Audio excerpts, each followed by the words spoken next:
Should be one for every 2 people or so. 2 people? I have 100 of them, but I don't know how many people are here. Good morning, everyone. Good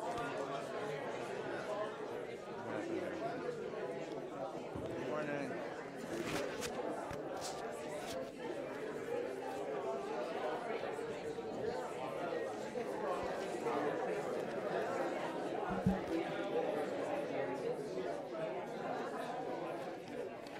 Welcome. We're honored and pleasure. If I knew you were coming, I'd put you to work. How are you? Good, I'm good. How are you? Thank you. Very good. Good. Rabbi, good morning. Good morning. Thank you again for the other night. It was great. You liked it? Oh, it's wonderful. Good. Hi, Lil. How are you, dear? Good morning. Boker Tov. Good morning. Pop, you good? All right? Good morning, everyone. Boker Tov. Shabbat Shalom. Welcome. Nice to have you back. Nice to have everyone back. It's great that you're here. Shabbat Shalom. All right, listen, we have to bow our heads in prayer. Tonight's the 7th game. Oh, Lord, who blessed Don Newcomb, Sandy Koufax, and Oral Hershiser, Duke Snyder, Willie Davis, and Mike Piazza till he left for the money. Pee Wee Reese, right. Tommy Lasorda, Walter Alston. Bless and keep our Dodgers. In the victory column, say, mine. There you go. Yeah, UCLA's a lost cause. No, because UCLA is empirical proof that while prayer works, defense is better. So it's good to have you here. Shabbat Shalom. We have a handout that Douglas is, if you can share these, there'll be enough for everybody. Share one with the folks next to you. And if anybody wants, we'll post them online. And you can find them or you can get some more. Good morning, good morning. Welcome back. Shabbat Shalom, Shabbat Shalom. This morning, following our Torah study, it's actually a wonderful Shabbat, very special Shabbat. Wonderful young fellow having his bar mitzvah today, really sweet young man. This morning, this whole weekend, we are celebrating cantorial music with Herschel Fox, our wonderful cantor. And Herschel has brought 2 wonderful guests to the community. Benji Tisser, who grew up here, and is cantor of Bethel and Highland Park, and his parents are here, so Doran, it's good to have you here. And the great cantor Saul Zim, who is one of the greatest cantors in the world. He's one of the authors of many of the melodies that we sing just in shul. He's become part of the repertoire of the Jewish people. Benji and Saul are both here. They performed last night. Wonderful concert. This morning. What happened to the other brother? Oh, he's back east someplace. Yeah. And they're davening this morning. Benji's going to do the morning service, and Saul's going to do the Musaf service, which means no matter how late we go, there'll be plenty of service left. And whenever they do finish, there'll be lunch. I think it's enchiladas. And then following lunch, we're going to have a conversation together, a Shabbat Shiur, talk a little bit about the history and development of cantorial music in Israel and America.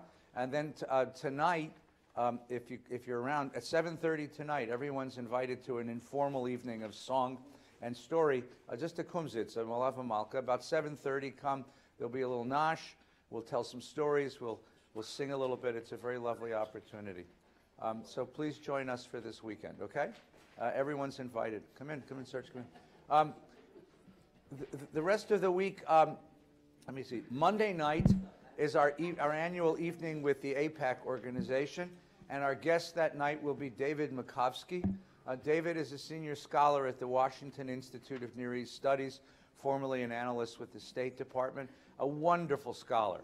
He's a wonderful, respected by everyone, by conservatives and liberals, left and right, both here and in Israel, for his wonderful grasp of the issues that dominate the Middle East. In particular, he's going to be talking about Israel and the Palestinians, whether there's ever a chance for peace. He's a terrific scholar, terrific presenter, a lovely guy. So come Monday night. If you're a member of AIPAC, you should have gotten notice that you don't have to give us money. You don't have to join anything. You just have to eat the refreshments and come and join David. So come Monday night at 7:30 here at the shul. Okay? Wednesday night, College of Jewish Studies continues. We have a second session with our dear friend Rabbi Gelman, who was quite fantastic the other night. If you weren't here, it's online. It's archived. It's worth watching. It's funny as hell at the beginning, and then he gets like really serious. I mean, how a guy can talk about death and be funny is kind of amazing. But it really was a wonderful, inspiring, and deep session. And you're welcome to, you can see it online. And then we're going to do another session. Like this one's going to be more questions and answers, more of an interview, a chance to get into depth about the rabbi's perspectives. And we're really delighted to share that with him.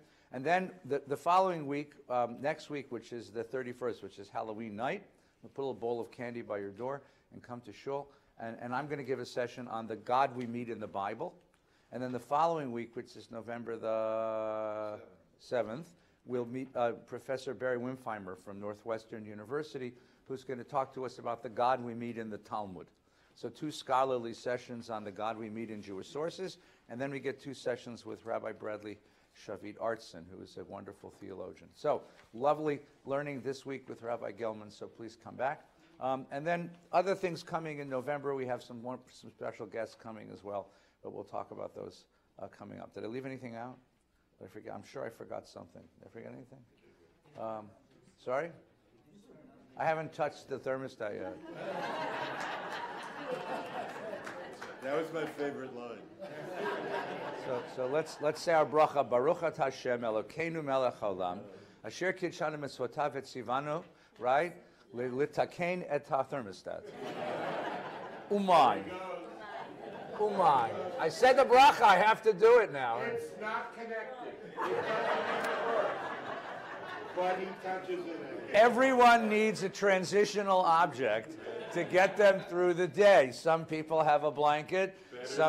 Some people have a sports car. I have a thermostat. It gives me the illusion of power, right? That's exactly right. You're in control. It gives me the illusion of control, right? Good. This morning we are in the 3rd parsha of the book of Breshit, the parsha of Lecha, which is our introduction to the character of Abraham. And I want to look both at the Torah and at some of the outside sources. And I want to ask this very interesting, to me that's a question. What's it like to be the first? What's it like to be the first in anything?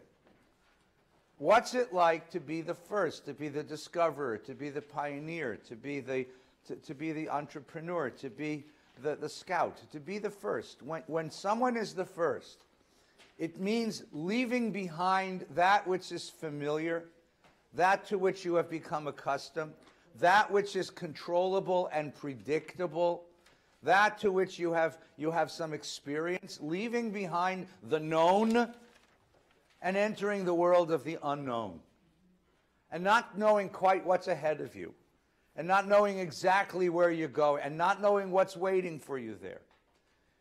It's easy to read the story of such people because we know the end of the story. We know where it's going to end up. We have this basic intuition that Dorothy's going to find her way back to Kansas. But when you don't know the end of the story, when you're living it in real time, there's a certain sense of terror, of not knowing where this is going to end up. There's a certain sense of uncertainty, of unsettledness, not knowing where it's going to end up. Right? The young couple that commits themselves to one another, leaving behind their single life and entering matrimony, doesn't know, are we going to find happiness together in the years to come? The family that welcomes a new child leaves behind the autonomy and independence of being just an adult in the world and accepts the responsibility of the claim of a child on me and doesn't know what it's going to end up to look like.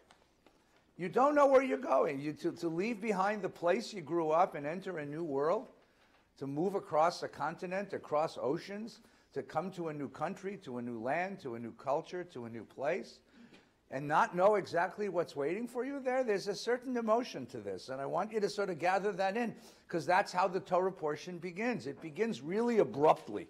So if you have the Chumash in front, if you don't, I'm going to read it, so don't worry. But if you have the Chumash, it's on page 69. We're introduced to these characters in the previous Torah portion when the Torah sort of settles up all the generations that follow Abraham. And it talks about a man named Terach and his sons who take off from Ur of Kasdim, which is the great medieval metropolis, and ends up on their way, stopping in Haran. And then we come to page 69, chapter 12, which is a sort of new beginning. This is the third beginning for the Torah. The Lord said to Abram, Vayomer Adonai el Avram, Lech Lecha, get out of town. So we had a beginning with Adam.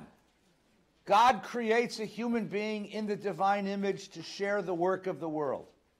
And it gets spoiled. And God says, I regret all of this. This is terrible. And he's about to destroy it all when his eye catches one righteous human being, Noach. And he says, okay, I'll start again. So we have a second beginning with Noach, right? Build an ark, build a microcosm of the world, gather all the animals, save yourself, your family, and the animals. Everything else gets wiped away. The ark opens up, Noach enters the world, and once again God says, all right, this time it's going to be good. I couldn't create a man who would share my vision of the world. I chose one. This one's good, but it doesn't work out either. This one falls apart as well. Second mistake, second disappointment. And now God says, I couldn't create a man to share my vision. I couldn't choose a man to share my vision. Maybe I have the technology wrong. Maybe in order to have a human being share the divine vision of the world, I have to teach one. I have to teach a man to be my partner. And that's Abraham. I'm going to teach him. He's going to carry on my vision of the world because I'm going to teach him to be my ambassador in the world. If in order to do that, he has to leave behind the world that's already taught him. He has to leave behind what he knows in order to enter a world he doesn't know yet. So God says to this guy, Lech Lecha, get out. We're on page 70, right? Me'artzecha mimoladetcha mi beit avicha. There's three, right? Me'artzecha, from your land. Mimoladetcha, from your birthplace. Mi beit avicha, from your father's home. I need you to leave behind the culture you grew up in. And leave behind the way that you define yourself. Leave behind the way that you define the names that you are called. Leave behind the world you know. El haaretz asher areka. And I'm not going to tell you where you're going, but just go where I tell you to go. It's a strange thing, like go and I'll tell you where to go. No, tell me where I'm going. I want to know. Nope, you're not going to know. Because that's the nature of the journey of the first one. You don't know where you're going. You don't know what's waiting for you there. El haaretz asher areka. Start going. There's a midrash that says the idea was that he would wander the world and eventually stop. God would say, stop, that's where I need you to be. But it's the experience of not knowing where I'm going. And now, why would you want to do this? And now you get the famous charge. This is the mandate. This is the best bar mitzvah speech in the Torah, right? Right? V'aselecha goy gadol. I'm going to make you a great nation, and I will bless you. V'agadla shimcha. I'm going to make your name great. You're going to be famous. Now, what's interesting about those three things is that every world mythology has the same story. Open Joseph Campbell. He wrote a whole book about this. Every world mythology has the God who chooses the guy and says, I need you to follow me. We're going to conquer the world. I'm going to bless you. I'm going to make you powerful. Together we're going to rule the world. Every world mythology. The Greeks have it. The Romans have it. The Norse in Norway have it. The Navajos have it. The Aborigines have it in Australia. Every world mythology has this. And the Bible knows you've read Joseph Campbell. And the Bible knows you're used to this. The Bible, it's a parody, P-A-R-O-D-Y, a parody of an accepted cultural trope, an accepted cultural pattern. And the Bible knows I'm going to give you something you're expecting, give you something you're expecting, give you something you're expecting, and then give you a surprise. So, I'm going to make of you a great nation. Well, all the gods say that. And I'm going to bless you. All the gods say that. And I will make your name great. All the gods say that. The next line occurs in no other world mythology.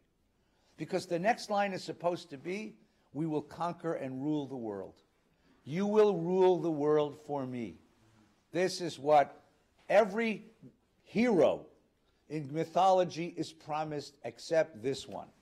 This one is not promised conquest. This one is not promised dominion, ruling. What does he promise? He's not promised anything. He's given a job. And here the translation fails us, because the translation is ambiguous, but the Hebrew's not. Right? Veheye bracha. Heye is a weird construction of the word. It's sivui construction. It's a commandment. Be bracha. You, I would put the word you in there, and you, be a blessing. Be a blessing. Now, I know what it means to say a blessing. What's it mean to be a blessing? What does it mean to embody blessing? That's what God wants. That's what God needs in the world. Not conquest, but blessing. Now, in case you're confused, the Bible's going to repeat the idea twice. The Bible always repeats ideas twice. It's a form of biblical poetry, a form of biblical expression. It's why rabbis are redundant, okay? Right? You think rabbis keep talking and talking because we're paid by the word? No. It's because we're copying an ancient form of biblical communication. So now we're going to repeat the same thing in slightly different words, right? I will bless those who bless you. That's nice, by the way. I will curse him who curses you. That's even better. I put that on a bumper sticker. Right? Just be careful, baby. I got God's covenant. You curse me, there's a highway patrolman coming up, right? Right? I know what you're thinking when you're behind me. I know what you're thinking, right? And here's the line, V'nivrachu b'cha kol mishpachot adama, right? And all the families of the earth shall bless themselves in you. Actually, the line in Hebrew is upside down. This is a nice translation because it has all the right words in it, but the grammar flips it. The phrase begins with the word nivrachu. Nivrachu means it's a future tense passive voice. They will be blessed in you. Kol mishpachot adama. The subject of the sentence is the end. And blessed in you shall be all the families of the earth. So you have a chiastic form where you start out with you do this, you do this, you do this, and all the families will be blessed in you. In you. All the families of the earth are going to be blessed because you're in the world. Now let me ask you a tough question. Is this a statement of Jewish particularism? Of Jewish chosenness? Or is this a statement of Jewish universalism, a Jewish commitment to the world outside? Yes. And the answer is yes. And that's what's interesting, by the way. You can't express Jewish particularism without expressing Jewish universalism. And you can't express Jewish universalism without invoking Jewish particularism. Which means, if you try to say, listen, the world outside can go to hell, we're here to take care of our own, you're leaving out half of the definition of Jewishness. And if you say, we're committed to tikkun olam, I'm not interested in the survival and prospering of the Jewish people, you're leaving out half of Jewish identity. To be committed to Jewishness is to be committed to the survival and prospering and thriving of this people because it's committed to the world outside. And to be committed to the world outside means you need a people in the world who take this stuff seriously, and you want to make sure that nothing extinguishes their existence. That's the formula here. So Jewish particularism and universalism come together. And if you want to see this fight, it's still going on. It's a fight that started with this text. And if you open any Jewish newspaper today, I think Danny Gordis had another column, my dear friend and scholarly friend, where he's attacking tikkun olam, right? But you can't attack tikkun olam. That's what we're about. But it's not only tikkun olam. It's a back and forth between these two things. This is where it starts, right here. But this is the mandate. This is the mandate. This is the job. This is the charge. This is the beginning of the Jewish people. Now, what's going to happen next is really interesting. What happens to a real human being when you give him this kind of mandate? Right? Is there any human being in the world who's capable of living up to a divine mandate, a divine job, a divine charge? And Abraham blows it over and over again. He's struggling to reach toward it, but he keeps messing it up. That's what the rest of the Torah portion is about. I mean, it's this conversation that we've seen elsewhere in the Torah between the idealist who presents what ought to be, the aspiration, and the realist who understands what human beings are really about. Let's stop for a second. Douglas, you got a question? Would you say that Michael Chabon got it wrong when Yes. he addressed at least 50% wrong, when he addressed the Hebrew Union College and got a standing ovation from the Reform Rabbin? I'm not gonna address the standing ovation. Let's address. Did he get it wrong, or at least Yes, half wrong? absolutely wrong. Sure, because Michael Chabon is a very, very famous, accomplished novelist, writer, and he was asked to address. He was invited to address the graduating class of the Hebrew Union College next door, up the hill, Stephen Weiss, and he gave a talk in which he basically said, you should read it. It's an interesting talk. But he basically decried, he basically put down, demeaned any of the expressions of Jewish particularism, Jewish survival. He basically said that the things that we're worried about in the survival of the Jewish community are all nonsense because his commitment is to the world at large, which is perfectly fine, except it's perfectly fine as a commitment, but it's not a Jewish commitment. Because a Jewish commitment has to also take into consideration me and mine. First of all, psychologically, it has to take consideration me and mine because we're all part of families. But more than that, if you extinguish this family, I mean, Judaism doesn't exist unless there are Jews to carry it forward. So if you extinguish the Jewish people, you've extinguished Judaism. So you extinguish this ideology of responsibility for the world. You extinguish the people who created the vocabulary of Tikkun Olam if you extinguish the Jewish people. So I think I absolutely got it wrong. Absolutely got it. And there's a huge debate going on both within the Reform community and with, did you hear it? Were you there? I was there. You want to tell me, this is a professor, Professor Windmuller. Thank you.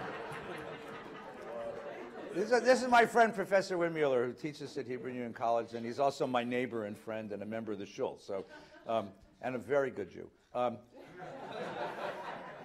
What was it like? Well, This isn't for the microphone. You have to speak loud so they can hear you. This is so the people around the world can hear you. No, put it on. Put it on. So I nominated Michael for this honor, but in 2008, excuse me, when he was actually not talking about these subjects, and he was much more in a very defined Jewish position that talked both particular and universal. Right. But in the course of the last six to 10 years, he's become much more radicalized in certain ways, I suspect. Yeah. So what happened in May of this year was a kind of, we were taken off guard, frankly, by the nature of what happened. Sure. And my sense was that the room was very divided rather than a uniform endorsement, but clearly it was a troubling and divisive address. Right, yeah. Well, you have a group of people that have committed themselves to serve as rabbis in the community. They've obviously have some investment in Jewish particularism, Jewish identity. And that was a very interesting. It's worth reading his address or listening to it. It's not a long address, and it's online at Chabon, Gesundheit, and see Gesundheit again. And if you want to, So he gave this address, and there's a really interesting response, kind of angry response, from a rabbi in New York named Amiel Hirsch. He's the rabbi at the Stephen S. Wise Free Synagogue in New York City, and his Rosh Hashanah Yom Kippur sermon is an answer to Shaman. And it's a very interesting dialogue to listen, because you'll hear this notion of particularism and universalism, and it's eminently worth listening to. I want to turn for a moment from the biblical sources, we'll come back to them if we have time, to some post-biblical sources, which I gave you on this sheet. Because what we have now is a long tradition which asks the question, who is Abraham? Why is he the one chosen? Because what's missing from the story dramatically is a backstory, a prequel. Who is Abraham, and how did he get to this place? And what's more important than that, as you'll see in the sources we're about to read, is that for subsequent generations of Jewish storytellers, thinkers, and rabbis and teachers, Abraham becomes the model of something.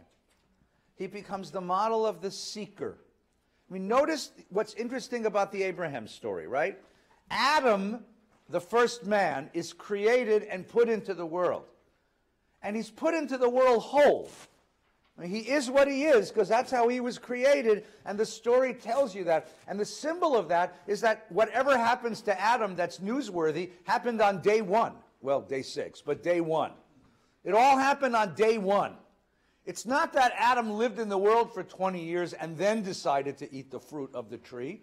It all happens in day 1, which means he enters the world fully formed and exhibits his personality, and the drama of his life takes place right away. Noah, we are told, is Ish Tzaddik, right? Tamim B'doratav. Noah is what he is. He is constitutionally a nice guy, a good man. Constitutionally a good man, meaning he didn't have to develop. By the time God gets to Abraham, says the Torah, he learns something. God learns something. God learns that human beings develop. So what is the story of Abraham? It's the story of a journey. It's a journey story.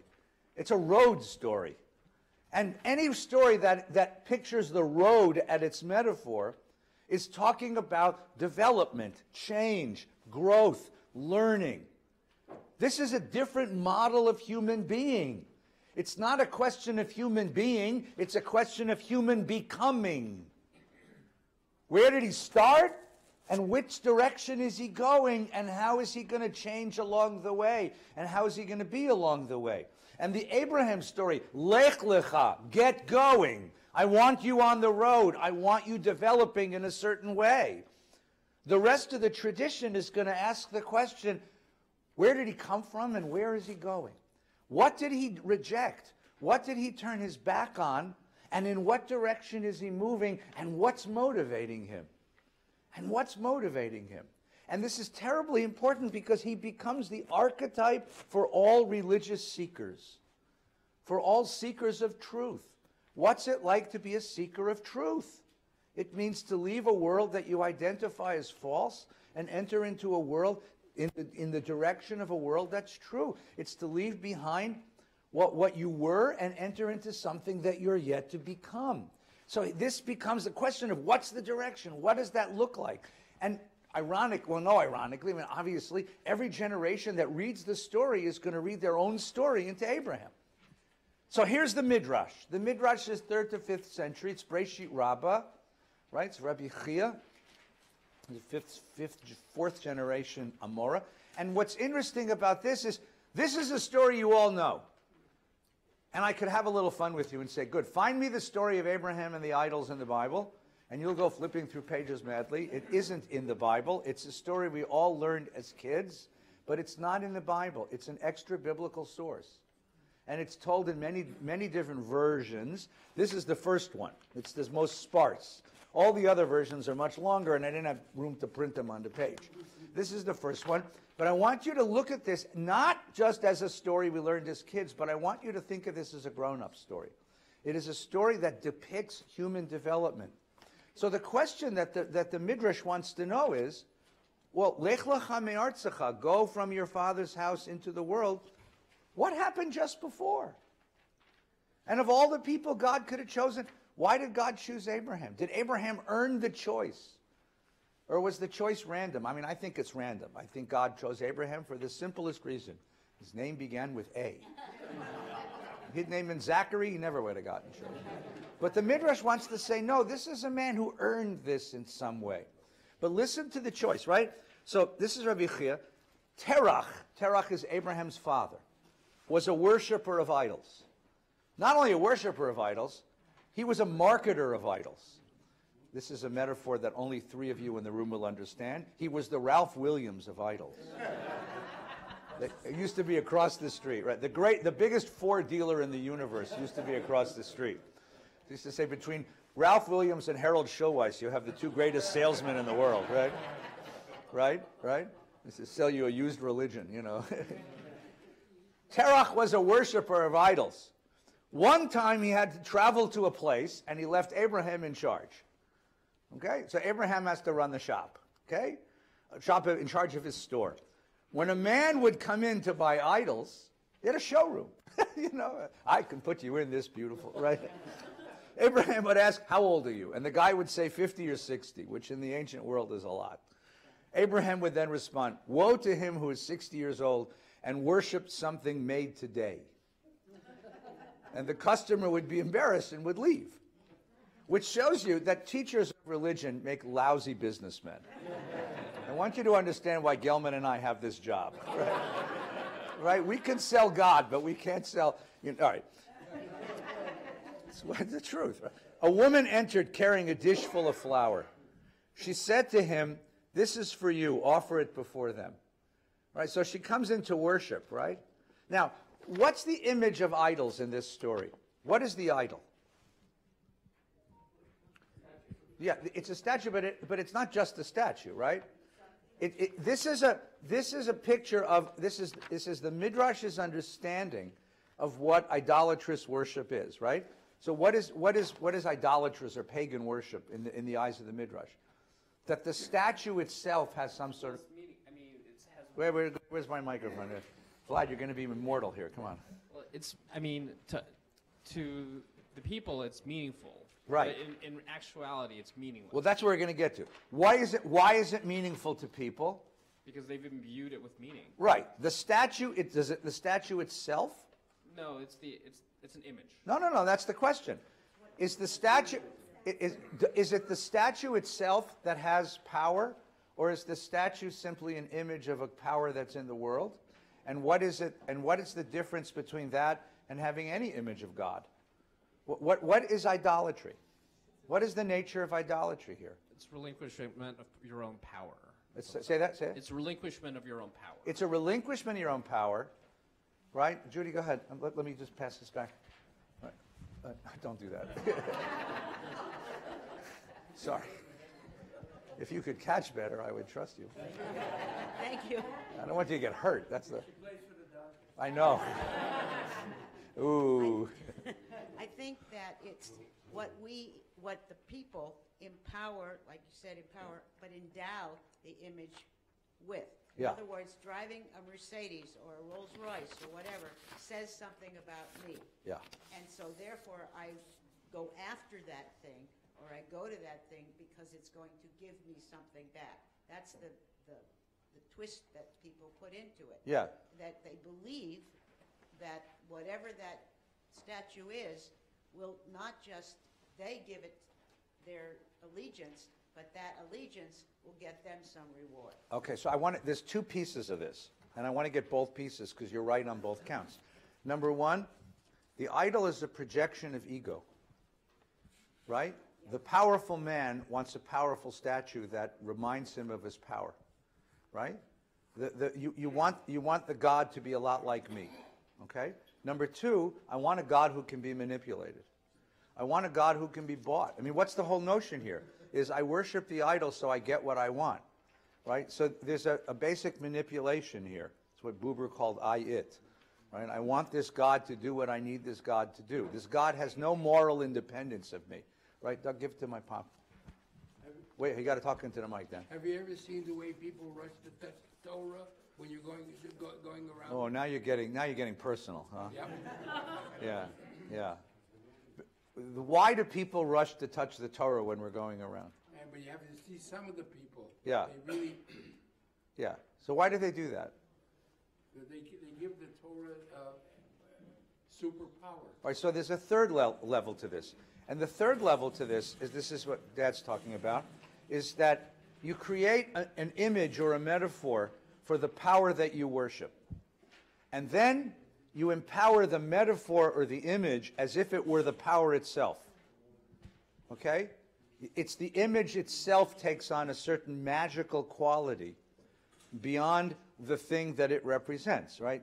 Joseph Campbell, the mythologist, would talk about the idea of a hungry man going into a restaurant and trying to eat the menu. Okay?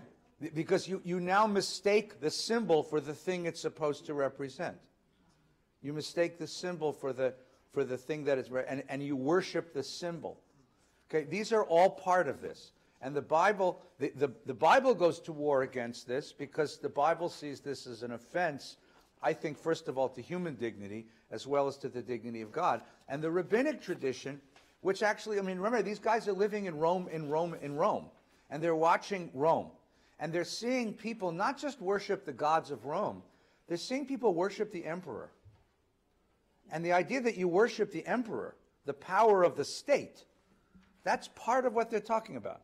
So, Abraham responds, woe to he who is 60 years old and worships something made only today, made by human hands only today. So it's an embarrassment. It's an embarrassment to your maturity as a human being because you're acting in a certain childish way, imbuing the object with magical powers. A woman enters carrying a dish full of flour. She said to him, this is for you, offer it before them. Abraham took a club in his hands and broke all the idols. That's the literal meaning of the word iconoclast, a guy who smashes idols, okay? And places the club in the hands of the biggest idol. When his father returned, he asked him, who did all of this? What the hell happened in the shop? Abraham replied, I can't hide it from you. A woman came carrying a dish of flour, told me to offer it before them. I did, and one of them said, I'll eat first. And another one said, I'll eat first. And the biggest one rose, took the club, and smashed the rest of them. Terach said, are you mocking me? What can they know? What can they know? It's a mahayadidin. What do they know? And Abraham said, do your ears hear what your mouth is saying? All right, so why was Abraham chosen? According to the Midrash, why was the next thing is Lecha? Why was Abraham chosen? He was a genius. Well, yes, he's a genius in the sense that he was able to step outside of the culture that raised him, outside of the understandings that were accepted by people in his, and he was not afraid. I mean, think about what it means to smash the idols. When you've been taught your whole life that these images have power over aspects of your life, right? What it means to step away from the cultural forms you've been inculcated into takes a tremendous courage. How is it seen by the culture you live in? At best, it's irreverence, and at worst, it's insanity. It's insanity, because what is insane? Insane means you don't live in my reality. How can you do this? You don't live in my reality. Okay? And that's what, so the genius, what we see as the genius, because wink, wink, we know the end of the story, is seen at the moment as either adolescent irreverence, rebelliousness, or worse. This is true insanity. If you've ever had experience talking to someone who isn't right, talking to someone who has schizophrenia, it's really a very strange experience, right? Because you're talking to someone who will present to you a completely rational face and a completely rational talk that makes absolutely no sense. Delusions and paranoias, and it's a really interesting, and that's what genius looks like from the outside. You understand? If you're Christopher Columbus and you walk into the court of King Ferdinand and you say, I want to sail west to get to east, you're a lunatic. You're a lunatic. Because we all know where that's going. That's the kid who wants to jump off the building because he believes he's Superman. I mean, seriously, do you understand what that means? So it's more than just genius. That's why they say there is a line. Yeah. Very thin line between insanity. Yeah. And the line is largely socially constructed. That's what's so strange. All right, now let's jump ahead. Let's jump ahead to the Rambam. Maimonides, 11th century, the great philosopher. The great philosopher is, Sylvia, you want to come in? There's room. We got room. There's good Jews in this room. You'll come in. Take a chair. Bring your chair. Bring the chair. Or we can sit here. Yeah, good. Nebuch, you shouldn't be outside. All right, so this is the Rambam. And the Rambam has to begin with an interesting question. Adam knew God. Noah knew God. How come by the time of Abraham, no one knows God? So he's going to give us the etiology of idolatry. How did it come into the world? This is the beginning. I edited this down just a little bit because it's actually much longer. In the days of Enosh, that's Adam's son, right? The people deviated, and the council of wise people degenerated into stupidity. The Maimonides never holds punches. I mean, this guy, like, he just has no patience whatsoever anyway. Their mistaken reasoning was that since God created the skies and the spheres, if you were here on Wednesday night, Rabbi Gelman gave a very clear description of the Aristotelian universe. Fundamentally, you have the world and our world in the middle, surrounded by 10 domains, 10 areas of power, each one called a sphere. God is the last one, right? The moon is the first one. So if you think about the world as a set of nesting dolls, that's the Aristotelian world, and all these spheres are moving. So when you look up in the sky, what you see is you're seeing the accumulated spheres. That's why you can see the moon moving and the planets moving and the stars moving, right? That's what they're looking at. That's where they get the idea from. So God created the skies and the spheres as part of nature, piled them high up in the sky, gave them dignity, and since they're servants who serve him, it would be appropriate to laud, glorify, and honor them, the sky and the spheres as well. It is the will of the Almighty to make great and dignify those who make him great and honor him in the same way that a king wants to honor the servants who serve him. Such is the honor given by a king. They proceeded to build temples to the stars and bring sacrifices to them to laud, glorify them verbally, and to bow down to them in order to fulfill the will of the Creator by their beliefs, which were evil. So what was the original idea? We all knew there was a God, and God created all these other powers in the world. So we thought in the same way that a king wants us to honor his messengers and officers and ambassadors, because honoring the messengers, ambassadors of the king honors the king, God would want us to revere the stars and the planets and the sky, because God created those things. So we started worshiping them too. Not because they were God, but because they were the servants of God. Make sense? Okay. After some time, prophets of falsehood arose and said that the Almighty had commanded them to serve such and such a star, bring sacrifices to it, offer drink sacrifices, and build a temple containing its image, in order that all people would be able to bow down to it. Each of these prophets made known an image which he'd invented himself, and claimed that it was an image of such and such a star, which had been made known to him in prophecy. In this manner, people started to make figures in the temples, under trees, on tops of mountains and hills, and they congregated and bowed down to them. Over time, the honored and feared name of God was forgotten by all and not recognized. The wise people among them, such as priests, imagine there's no God but only the stars. So what happened? You start by worshiping God, by worshiping the stars, and then pretty soon you forget about God and you worship the stars. Right? Astrology was a big deal in his time. But all kinds of worship, all kinds of interesting worship. And notice how it happened. How did it happen? People show up who say, I have religious authority. Let me teach you what God wants. And you can lead populations astray. Right? You can lead whole populations astray. I don't know how many of you own pet rocks. But if there ever was an example of leading populations astray, it was pet rocks. Because they took a rock and they sold it to people for $25. And they said, oh, this rock, you'll have a pet rock. And everybody wanted one, a pet rock. Until somebody woke up one day and said, idiot, you can have one for free in your yard. And, you know, you can sell. I mean, what Maimonides is selling is you can market anything. I mean, it's really very true, by the way. I don't want to say another thing because I'm going to piss you all off, and I just don't want to. But some of the things that people buy make you scratch your head and go, really? Right? Pet rocks was my favorite example, right? That and other things in the world. But you can sell anybody anything. That's what he's trying to say, including an alternate truth, right? So what happens? Now you have the whole world forgetting God and worshiping the stars. Okay? Right? Once Abraham was weaned. How old is he? Well, in those days they weaned at 9, so he's a little older than. Oh, I know. I'm sorry. But, they didn't have baby formula. So kids were 5, 6, 7. He was a little kid. Abraham was a little kid.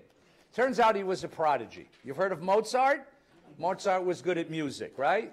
You've heard of Feinstein? He was good at math. Said physics. Abraham was good at religion. He, as a child, began contemplating. Now, that's very important. It doesn't start with revelation. It doesn't start with God coming to the man from on high. How does it start? Thinking, contemplation, clear thinking, and thinking day and night, and wondered how a sphere could follow a fixed path without being directed. Right? Remember the story of Isaac Newton under the apple tree? It probably didn't happen, but it's a great story anyway, because the question is, what was it that opened Newton's eyes to the notion of gravity? He suddenly realized that there's something in the world peculiar. Things fall down, they don't fall up. How many times have we seen that and no one noticed it until Newton said, why do things fall down instead of falling up? Right? So what did Abraham do? He looked up into the sky and he wondered, why does the moon follow this path? Why do stars follow the path in the sky? Why do planets follow it? It's the great astronomical question, right? What are the larger forces at work that move the universe in the way that the universe moves? And by contemplating nature, what does he come to the conclusion? Right? Abraham did not have a mentor. He was the first. But was immersed among the stupid idolaters of Ur-Kasdim. Ur-Kasdim is his hometown, where everyone, including his mother and father, served idols as he did.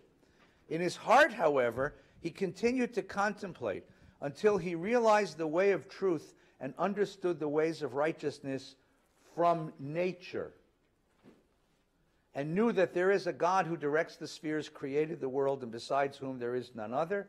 He also knew that the whole world was an error, and knew that the cause of the mistake was they worshipped the stars and figures for so long that truth had vanished. How did Abraham come to faith? Through science. He did science, right? What's science? Science is when you contemplate the world, notice the patterns of natural phenomenon, and ask yourself, what's the underlying reality that produces this pattern of natural phenomena? Right? If I see someone get sick, that's a natural phenomenon. If I see people who come into contact with that person get sick, that's a natural phenomenon. What's the explanation for that pattern of phenomenon? Well, I can say, well, they're evil spirits. And this evil spirit jumped from this person into that person. What does it take to say, no, there's such thing called germs, bacteria, or viruses? It takes a different kind of vision, but you notice the natural phenomenon. That's where this starts. So where does Abraham gain religion from? From science, from nature. Because for Maimonides, what? How do we know that? Who wrote this? Maimonides said this. Because what is Maimonides? He's a scientist. He's a doctor. What is Maimonides? He's a philosopher. What has he just done? He's made Abraham over into his own image. From Maimonides, look at what Maimonides has just told us. It's astonishing, right? God did not speak to Abraham until Abraham had figured out the whole universe. In other words, you don't get revelation until you don't need it anymore. How do you gain knowledge of God in the world? You think. Why don't people think? That's a really good question. Seriously, why don't people think? Because it's easier not to think, number one. Number two, because there's always someone right there telling you what to think. In fact, there's a lot of people telling you what to think. And if you do it, and if you think any differently, you feel like a damn fool. Right? There's a very famous psychological experiment. You can actually do this experiment. It's kind of fun. Get 3 friends, go into an office building, enter the elevator, and face the back wall. Watch. Elevator goes up 3 floors, doors open, someone walks in and sees 4 people facing the back wall. Guess which direction that person's going to turn and face? Always. That tell you something? Come on. Hey, try this. We did it in college because we read this in a psychology class and the professor said, I want you to go try this. So we went to San Francisco, went to a very tall office building, 4 of us, got in, turned to the back wall, and 100% of them, at one point, one lady walked in and said, what the hell's wrong with you guys? We said, we're just waiting for our floor. She said, okay, and she turned around and faced the back wall. She had promise, you know. No, seriously. Anybody drink Coca-Cola? You spend what on what for what? I mean, think about it. I mean, But this is what Maimonides is asking. But for Maimonides, the belief in God is the most obvious thing in the world. It is as obvious as 2 + 2 = 4. The problem is that human beings are set up in such a way that they're both foolish and perverse, that you'll believe anything else except that. So it takes a certain cultural genius, a certain kind of, and a culture of genius to teach you to think for yourself. Who is Abraham for Maimonides? He's the man who thought for himself and discovered truth. I mean, Marcia, your response is exactly correct. This is not the Bible. This is Maimonides' reconstruction of an Abraham in his own image, right? Now, the problem is, here's the problem, right? The problem is that it becomes dangerous. Because once you challenge the accepted truths, you now undermine a culture. And Abraham becomes an outlaw. Why did Abraham have to leave Ur of Kasdim? Because he was being chased out of town by the king. Because if you're willing to see God as God and not phenomenon in front of you, who else are you not going to worship? The king. You're going to begin questioning the political authority. And that makes you an outlaw. And that's part of why he has to leave. But just finish. This is just great stuff, right? Right? Abraham was 40 years old when he recognized his creator. It took him a lifetime to realize this, right? Once he achieved this, he began reason with the inhabitants of Ur Kasdim and to argue with them, saying that by serving idols they would not follow the way of truth. He broke their images and began to proclaim that it's not fitting to serve anyone other than God, and to him it is fitting to bow down and offer sacrifices. It's not fitting is an interesting phrase, right? Which means what? It's undignified to serve a falsehood. It's undignified for a human being. It's not your full potential. That you're better than this, right? And to him is fitting to bow down and offer sacrifice so that all creation will recognize God. Abraham proclaimed it was fitting to break and destroy the figures so that nobody will err on account of them, like those who imagine there's no God except for idols. So this is Maimonides' idea, which is that true faith comes from the contemplation of nature. Okay? Now, you can argue. I don't see how you draw the conclusion that there's one God who created all from my contemplation of nature, but you can see what Maimonides is trying to do.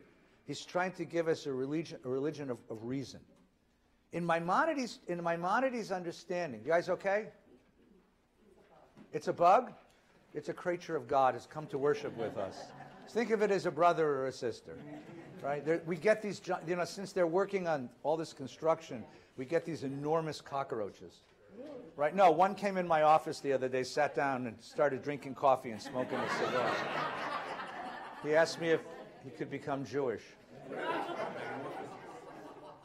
I told him he needed a bris first, and he ran out. So I'm sorry. If it's bugging you, just smush him out. You want a cup? Here, tell you what. Do this. Do that. You have an empty cup? Yeah. This is what I do at home. Here, put this over him. Oh, you got him. You got it. You want to throw up here? Pass him out. I'll get rid of him. Oh, you got it. Okay. All right. Here, Karen. Here, you got him. Yeah, get him. Okay. I like the thermostat better than the bug. By the way, it's hot in here. I thought the routine was getting old, so I'd add something new. All right, Louie, you can leave now. It's okay. Mark got it. That's my buddy.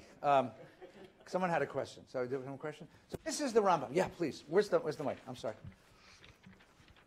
So I'm just curious, because you had said that God kept learning. First time Adam, second time Noah, yeah, and third time Abraham. Yeah.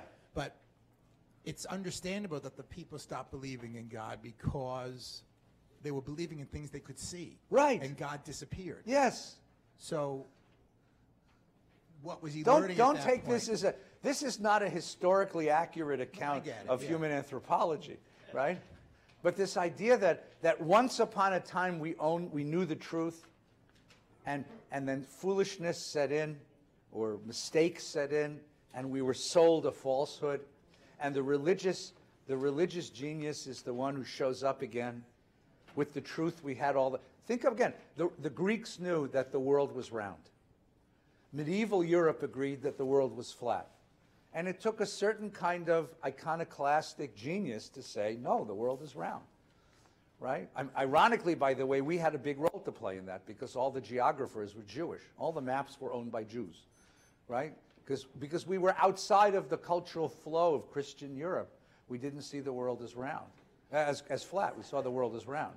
Right? So what does it? That's the sort of imaginary tradition, right? Of how this happens. And then the question I want you to put your head in: what is it like to be the guy who thinks he knows the truth when everyone else is wrong? How do you know that it's true, and how do you know you're not? It's like the guy who calls up the radio station and says, I heard that there's a guy driving the wrong way on the freeway. I got to tell you, it's not one. There's a million guys driving the wrong way on the freeway.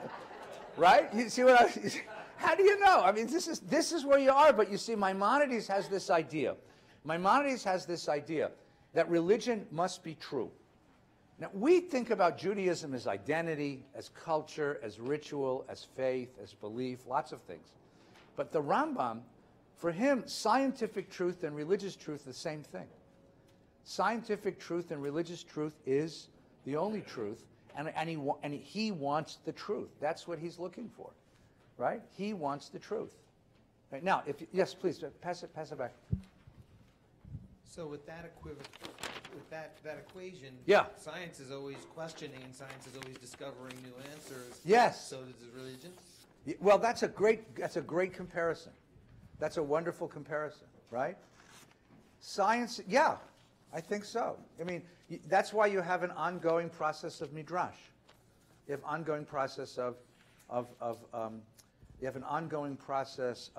interpretation. The question is, are there scientific paradigms which are not absolute but are accepted? Are there moral paradigms which are accepted? It's a very good question. Science is always tentative, right? It's always tentative. There's always, the evidence indicates this, right? The question here, though, is, are there certain truths that you stake your life on? Right? I mean, most of us stake our life on gravity. I mean, I would really suggest you don't test that proposition, right? We do all the time. Well, yes. No, but that's not, the plane is built in such a way. Turn the page over. Let's take another look at some more. It's a great conversation, a great question. So I want to give you three more sort of expositions. So what we're looking at is the post-biblical tradition exploring the character of Abraham, filling in the character of Abraham, filling in the prequel, the backstory of Abraham. And what you're seeing is that each generation found in Abraham the religious hero it needed to find. Now Yehuda Halevi lives in Spain before Maimonides. Yehuda Halevi has to leave. It's a long story, but he's under a tremendous amount of pressure from the Muslim authorities. And he writes a very famous book called the Kuzari, which is defense of the despised religion. And in this book, the paradigm of the book is a rabbi talking to a king in Central Asia who's eventually going to convert to Judaism. And he's talking about how we became Jews, right? So this is the rabbi speaking to the king in the Kuzari, which is Halevi's voice. God chose Israel as his people from the nations of the world and allowed his influence to rest on all of them. They were addressed by him. Since Adam, only isolated individuals had been inspired. Adam was perfection itself, because no flaw could be found in a work of the wise Creator.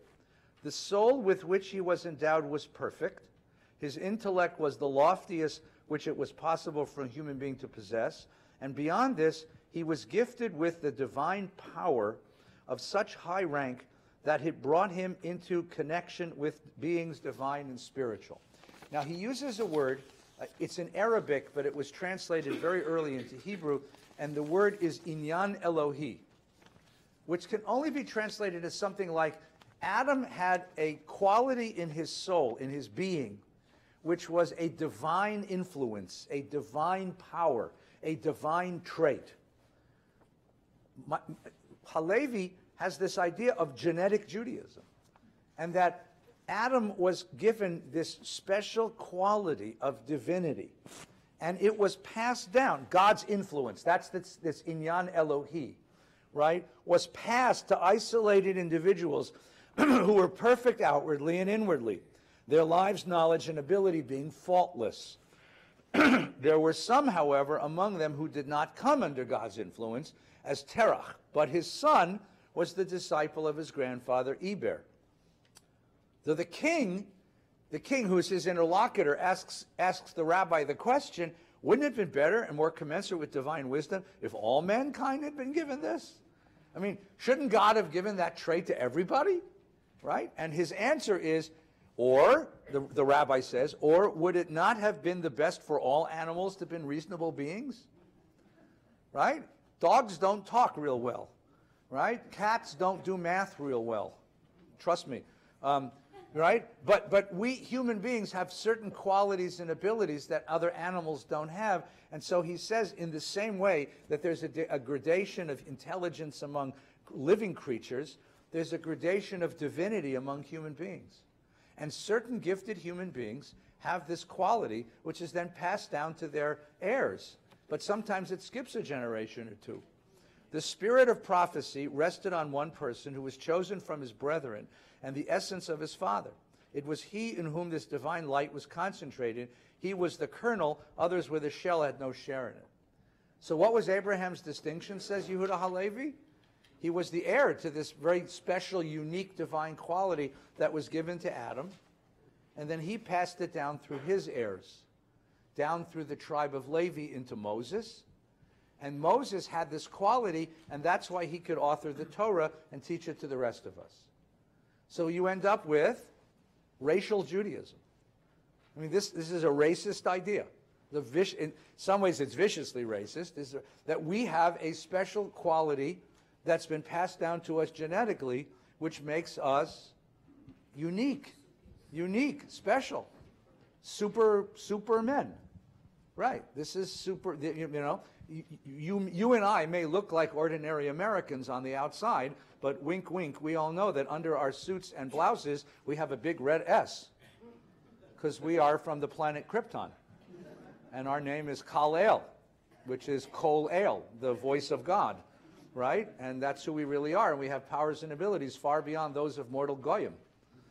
Right? Don't we? And our job is to fight for truth, justice, and the American way.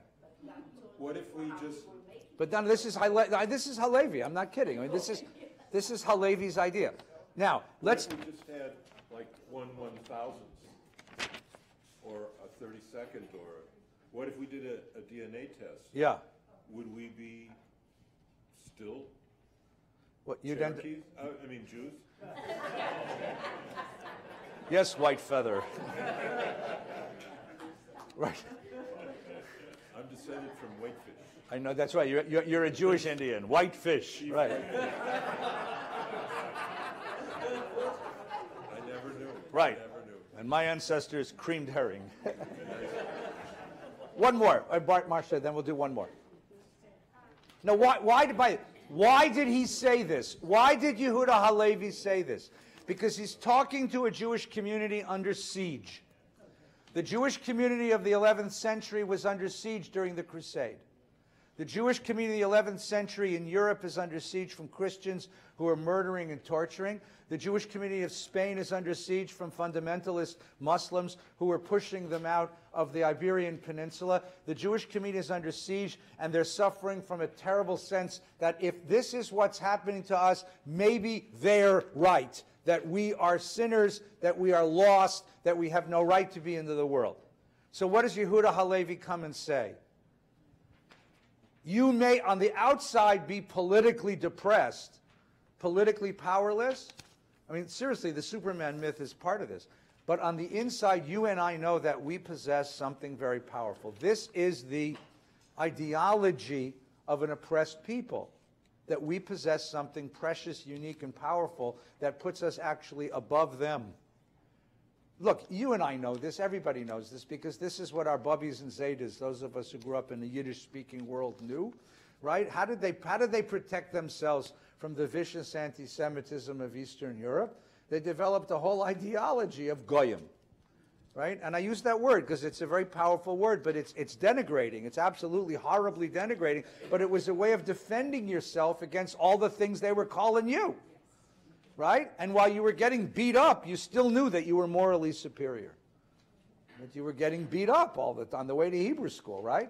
So this is the ideology of an oppressed people.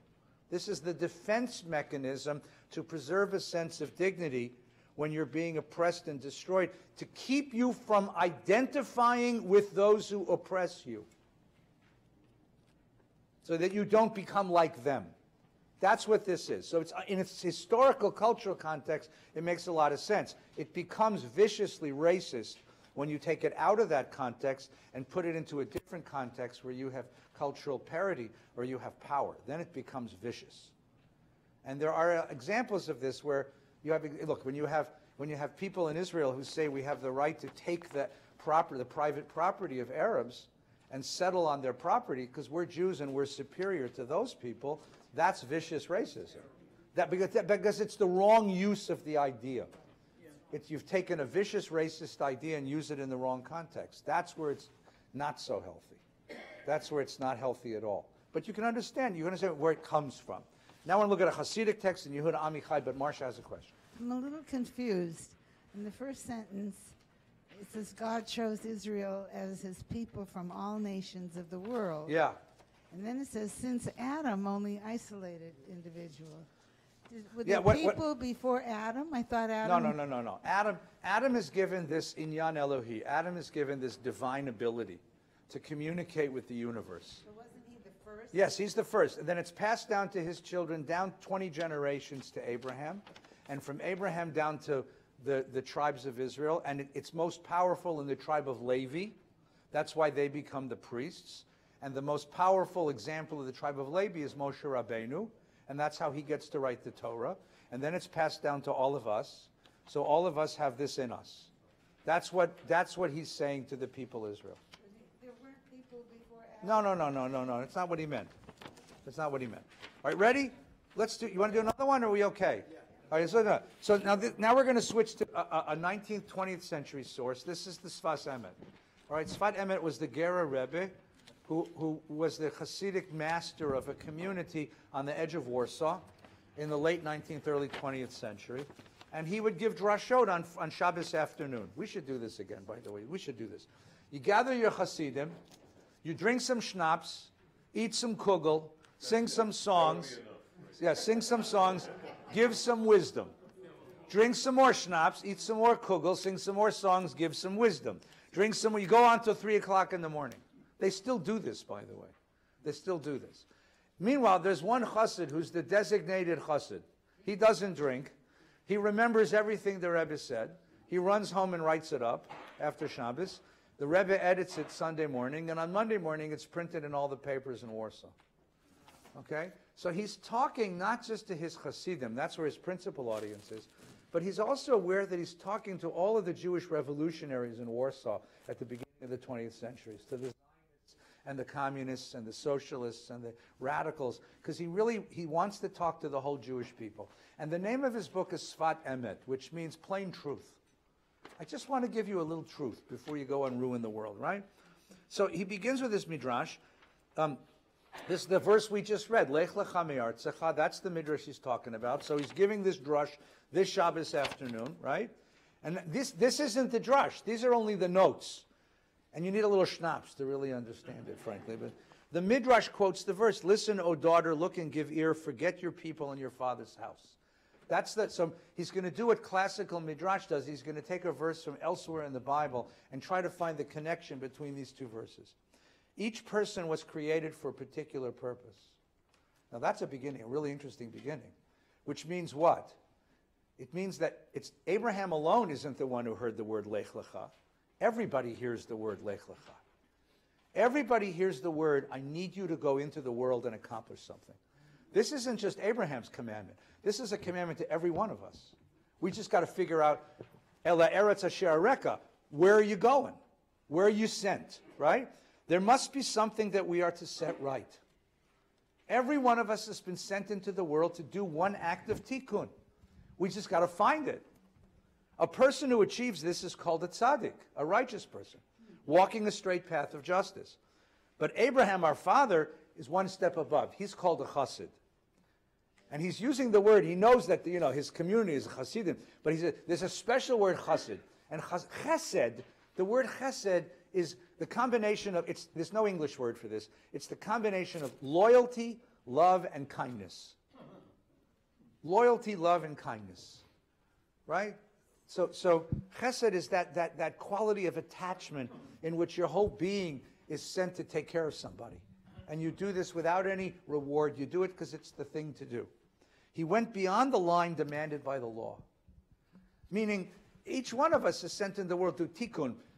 But you do it. But there's certain people that do it with a certain quality that makes them higher than tzaddikim. A chassid is higher than a tzaddik, right? But one who serves God out of love can arouse a desire within God to let flow the source of his own soul in a way that cannot be comprehended by the human mind. If you live in the world and serve the world's needs with this quality of utter selflessness and love, it's as if you open a faucet in God and allow a certain kind of love to flow into the world. That's what you do. In other words, God imitates you. Now, have you ever met a person like this? No, I'm serious. Think in your life. And I've met a handful of people who were selfless, giving, loyal, loving, beyond my imagination. Right? Beyond me. I mean, watch people. We have a program here on Sunday morning with special needs kids. And I watch the parents, I watch the caretakers, and I watch the teachers deal with these kids far beyond what would be my patience with a kid. Just so giving and loving and understanding. And so the Rebbe says there's certain people among us who go beyond tzaddik. Tzaddik is you do what you're supposed to do. And you walk the path of justice. That's a tzaddik. Tzedek means justice, right? But chesed is, the love is not only to do it, but to do it with such selfless love. And that selfless love is so powerful that that person brings divine energy into the world and heals the world. That's Abraham. So what does Lech Lecha really mean? It's recognition that Abraham was this kind of man. Was a human being who loved the world in such a way and wanted so much to heal the world and was so selfless about it that he attracted divine attention. That's a really interesting drasha. Who's got the mic? Pass it back to Bill. No, you do, because you have to be heard by the people all over the world. No, the Mamish people all over the world who listen to this. You just asked a question. Yes, sir. Driving here today, yeah. Sandy read to me as I was driving David Walpe's article in the New York Times. Yeah, Sugihara. On Sugihara. Right. That seemed to me to fulfill what you were just talking about. Yeah, and not just that. So really quickly, look in the New York Times this week. Our friend David Walpe wrote a beautiful article. He was invited to Japan to be part of a ceremony honoring an important human being, Senpo Sugihara. You know the story really quickly? Senpo Sugihara was the Japanese consul in Kovno in Vilna, right? And he was confronted one morning with 3,500 Polish Jewish refugees who were trapped. They had left Poland moving eastward, and they got to Lithuania, and they couldn't go anywhere because the Russians wouldn't let them in, and the Nazis were coming to take them. And Senpo Sugihara, they came to him and asked him for transit visas through Japan to other places, which would get them into Russia and away from the Nazis. And Sugihara had never met Jews before, a Japanese diplomat. So he cabled the office in the Tokyo, the foreign office in Tokyo, and asked what he should do. And there were three answers. The first answer was garbled. The second answer was no. And the third answer was garbled. So he figured they meant garbled. They meant yes. So in one night, he, his wife, and his son created 3,500 transit visas. And 3,500 Jewish people escaped through Kovno into Russia. And from Russia elsewhere, some stayed in Russia, some went to China, some came to Japan. They all survived the Shoah. When the Japanese Foreign Office found out what he did, they pulled him back to Japan. They shamed him. They took away his pension. They took away his honor. He died in anonymity and shame until the Jewish community discovered him and made him a hero. There's a statue of him, there's a place of honoring him at Yad Vashem. We had his widow here about 15 years ago. We did a night honoring him, and his widow came, and we gave her an honor from the shul. And she spoke, and the son spoke, actually. And he has now become a symbol of the best of us. And David, our dear friend Rabbi Walpe, went to go and honor him as well. And you can't get enough of this in this world. So there are certain people. So what the Rebbe is saying, let me just finish the story. So who is Abraham? Abraham is that person who is so filled with love of God that he does more than just the requirements of tzaddik. He brings chesed into the world, and that attracts divine, because the Hasidic Kabbalistic idea is that acts in this world change the upper world, and that brings a flow of goodness into the world, and that's what Abraham was. Abraham was a conduit for goodness in the world because he acted with goodness. Now, once again, you see that the notion here is that Lech Lecha is not the initiating event, much like with Maimonides and much like with the Midrash.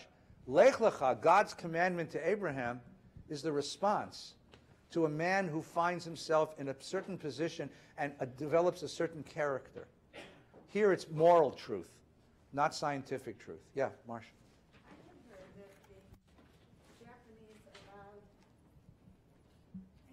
I heard, because I went to the Japanese museum one time and saw a film on it, that they allowed the Jews to go through because a Jewish man had helped them during the Japanese-Russian War. There's another whole set of issues about Jews in Japan. There were Jews who took refuge in Japan, and because Jacob Schiff was the most powerful American Jewish banker, had financed, that there's a very famous story where the Gestapo comes to Tokyo to demand that the Tokyo High Command turn over the Jews of Japan. And the Gestapo said, so they invited the chief rabbi and his assistant. And they sit at a table, the Gestapo on one side, the rabbi and his assistant, the president of the community on the other, and the Japanese high command. And they say to the Gestapo, what do you want? And the Gestapo says, you're our allies. This is our war in the world. We need these Jews. We need to take them away. We need to purify the world from Jews. And they turn to the rabbi and they say, what do you think of this? And the rabbi, Marvin Tokayer, the rabbi, wonderful rabbi, tells the story that the rabbi was tongue-tied, but the president of the community said, my friends, I want to tell you why the Gestapo, why the Germans hate us, right? So the Germans, the Japanese turn to the Germans and they say, why do you hate the Jews? Well, the Jews are all these horrible things. They're vermin and they're cancer. And then they turn to the Jews and say, why do the Germans hate the Jews? And the head of the community says to the Japanese high command, the real reason why the Germans hate Jews is because they know that we're Asian.